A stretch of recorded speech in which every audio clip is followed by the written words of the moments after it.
Y'all must have forgot. I'm branding 2 belts over here. Beat me up, Scotty. Thought I was capping when I asked her what happened. The world was ours and you just went and vanished. Blame myself, I'm known for causing damage. Proud from both sides, we was destined for crashing. First time we locked lips, it was magic. No man. What's up, everybody? Breeze Brennan back with another video. Today we got 10 next level oversells by WWE wrestlers. Now, oversells. I think the greatest oversell is The Rock whenever he gets stunned by Stone Cold. I mean, come on, you can't. It's just like he does all these type of backflips and stuff. It's just crazy. Hopefully that will be on this list. If it's not, I'll do a video on The Rock oversells. But anyway, let's get to it.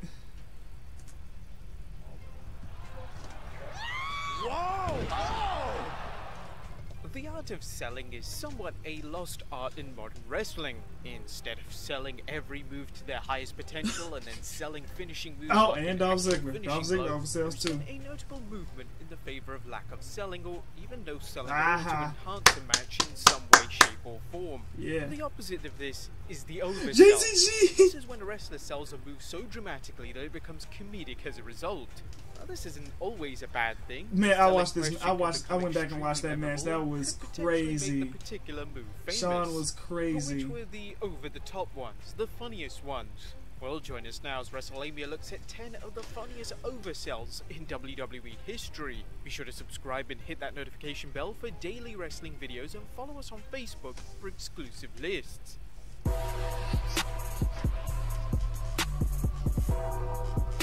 That was nice. I kind of like that. Number 1, Batista.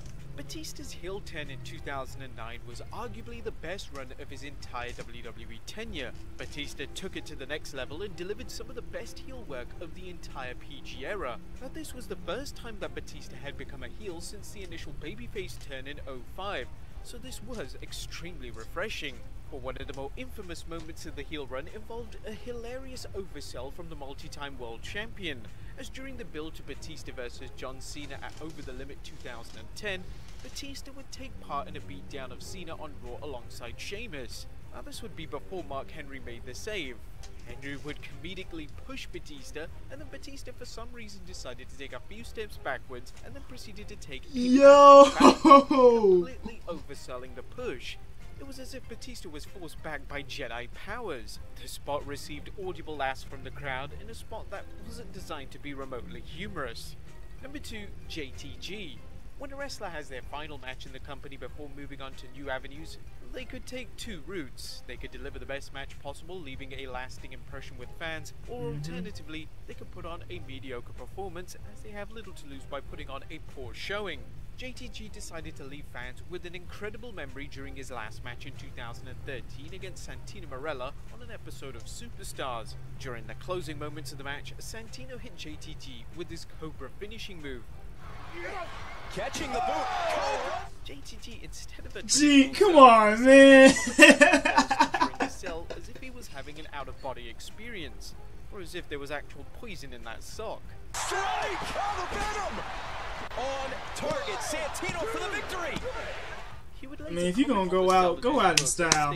My agent informed me that while my match was very entertaining, a few of the other agents were pissed about how I sold a Cobra. It could have very been well my overzealous desire to one-up myself that got me sent home after that final Cobra. Still, in the hey, if you're gonna go out in style, man. Poisonous Animal, JTG picks up the award. Number 3, Paul London. The 2005 Royal Rumble pay-per-view is notable for a number of things. These range from John Cena and Batista botching the finish of the match, which resulted in Vince McMahon coming down and tearing both his quads. How do you do that?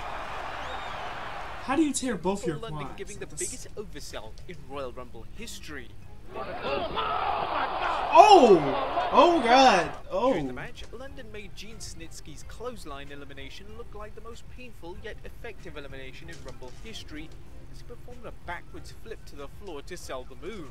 The problem was that the spot was so memorable that it rubbed WWE management the wrong way, as London wasn't supposed to shine in the match. This led to him being booked to lose the majority of his singles matches in 2005. London stated that WWE agent Michael Hayes stated that the move was really good, but it was too good. We have to agree. Number 4, Scott Hall. Hey, when yo. the WWE announced Stone Cold Steve Oh Austin, yeah, Scott Hall this man. fans weren't impressed by the booking decision, as everyone expected Austin to feud with Hogan. The match itself was lackluster and didn't feel like anything special or important. The Until finish to the match, however, featured one of the most memorable finisher sells of all time. To finish off the match, Austin would hit the stunner on Hall, which Star! didn't knock him off his feet. didn't knock him down. Austin then hit him with Not a that second one. stunner, which But sent that one Hall did. flying into the air in fashion to win the match. As we'll see later, this wasn't the only funniest oversell to a stunner. Bruh. 5. Heath Heath Slater. Slater. Heath Slater is one of those superstars who succeeded at every opportunity that WWE presented towards him during his run.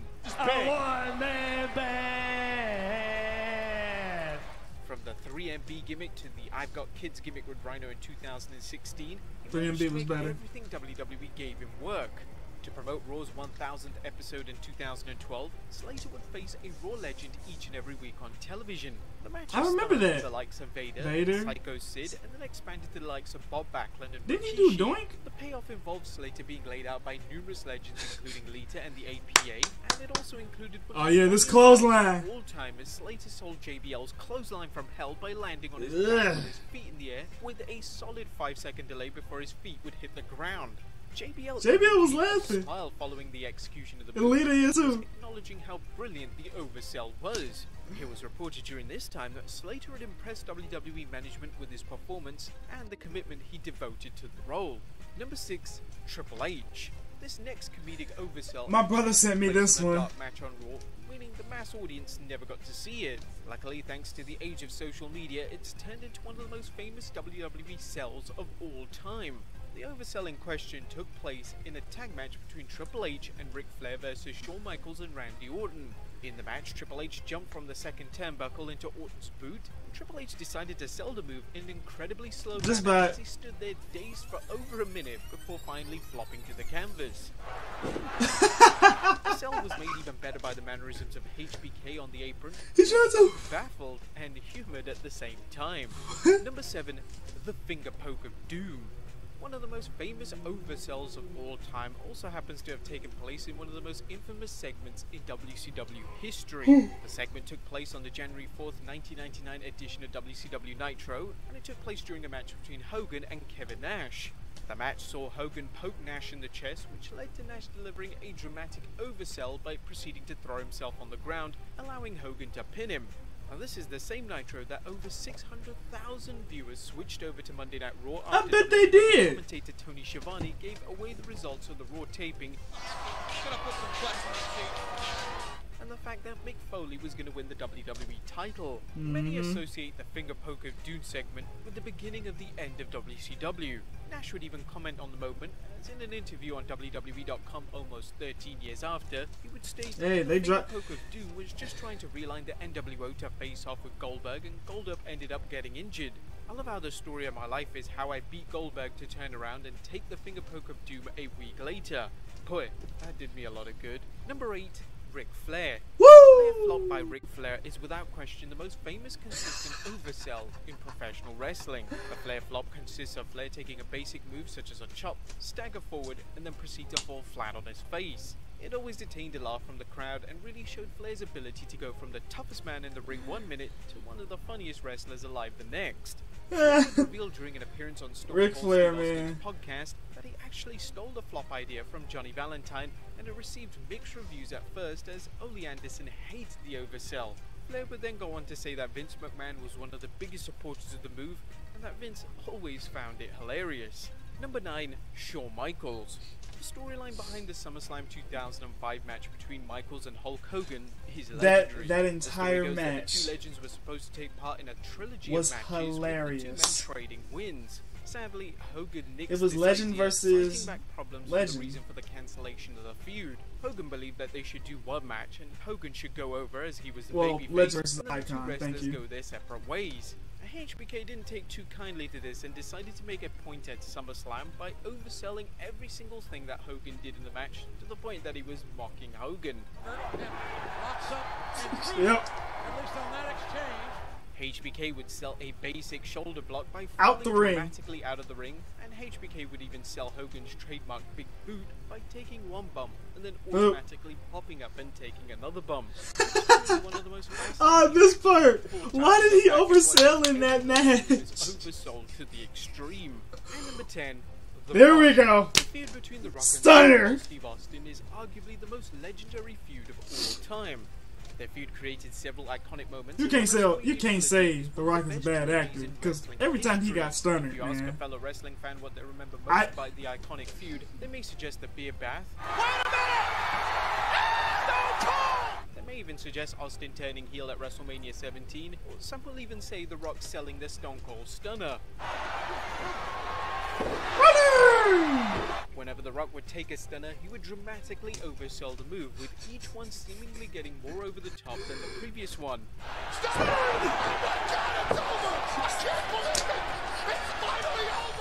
Oh, The man. Rock oversold the move to such a degree, we finally found out in 2017 when The Rock revealed on Twitter that me and Steve Austin used to bet cases of beer on how crazy I could get with my sell of his famous stunner. So there you have it. Let's also Wow. not forget a few honorable mentions that hadn't made the list, but were still funny as hell. Channel wide, I don't know what it is. Undertaker's struggling. Oh my God, someone's got to get help here. And he's going to. Oh, he stood on his head. He's also gonna put this away quick. God! Spirit of Inside Out.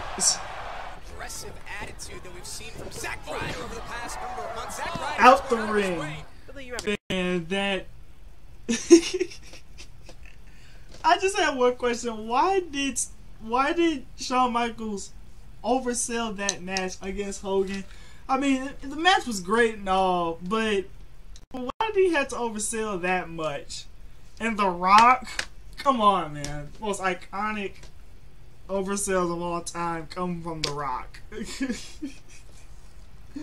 But now we got Dolph Ziggler overselling move. And man, if you guys like this video, give it a like, comment down below to tell us what you think, share it to your friends and enemies, subscribe to the Cuzzo channel, turn on those bells so you can never miss a video. Last but certainly not least, peace.